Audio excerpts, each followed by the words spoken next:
Hi friends, welcome back to Princy talks. ఇది 6:30 అండి. 6:30 అవుతుంది మార్నింగ్.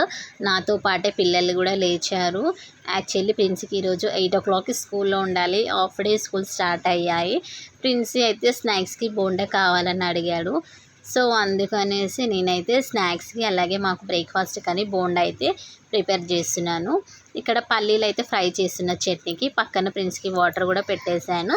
బోండా అయితే నేను ఎప్పుడు ఇలానే చేస్తాను, మైదాపిండి, సాల్ట్, కొంచెం పెరుగు, సోడా అయితే యాడ్ చేసుకొని ఇలా కలుపుకోవాలి. కొన్ని వాటర్ యాడ్ చేసుకోవాలి. అలానే ఉండలు లేకుండా అయితే మంచిగా కలుపుకోవాలి. నేను వీడియోలో చూపిస్తున్నట్టు కలుపుకుంటే టేస్టీగా సాఫ్ట్గా అయితే వస్తుంది.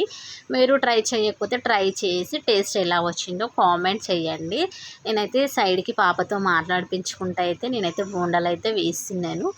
పాపకి ఫీవర్ వస్తుందని చెప్పాను కదా, కొంచెం అయితే తగ్గింది, ఇంకా కొంచెం ఉంది. అది కూడా తగ్గిపోవాలని అనుకుంటున్నాను. నెక్స్ట్ ప్రిన్సీకి అయితే రెడీ చేసి స్కూల్కి అయితే పంపించాలి. ప్రిన్సీకి ఈరోజు వాళ్ళ డాడీ తీసుకెళ్తాడు. వాళ్ళ డాడీ స్కూల్ వదిలేసి ఆఫీస్కి అయితే వెళ్తాడు. ఎందుకంటే ఇంకా మార్నింగ్ పాపని తీసుకొని నేను వెళ్ళలేను కదా, అందుకనేసి ఈరోజైతే ప్రిన్స్ వాళ్ళ డాడీ ఎంబడే వెళ్తున్నాడు. నెక్స్ట్ అయితే చట్నీకి అయితే నేను రెడీ చేయాలి. చట్నీ ఇంకా 10th ఎగ్జామ్స్ స్టార్ట్ అవుతున్నాయి కదా, అందరికీ ఆల్ ది బెస్ట్. ఎగ్జామ్స్ మంచిగా రాయండి. హాలిడేస్ ఎక్కువ వచ్చినాయండి, టైం వేస్ట్ చేయకండి. ఒక ఎగ్జామ్కి 2 days 3 days హాలిడేస్ వచ్చినాయి, టైం వేస్ట్ చేయకండి. నెక్స్ట్ మన బోండాలు అయితే ఎలా వచ్చినాయో చూపిస్తాను, ఇలా ట్రై చేయండి మీరు కూడా. పాప అయితే బోండా అయితే అడుగుతుంది, పట్టుకో అంటేనేమో పట్టుకోవట్లేదు. చూడండి, కొంచెం బెటరే, ఫీవర్ అయితే తగ్గింది. నెక్స్ట్ అయితే చట్నీ కూడా రెడీ అయిపోయింది. ప్రిన్సీ వాళ్ళ డాడీ అయితే తిని అయితే స్టార్ట్ అయ్యారు. ఇప్పుడైతే నెక్స్ట్ నేను పాప అయితే తింటున్నాము.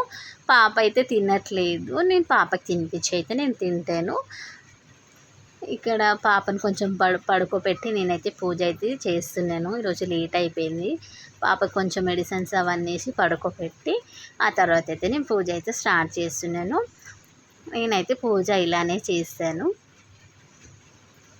నేను వచ్చేసి థర్స్డే, ఫ్రైడే, ట్యూస్డే, సాటర్డే అయితే 4 days నేను, మిగతా డేస్ అయితే మా హస్బెండ్ చేశారు.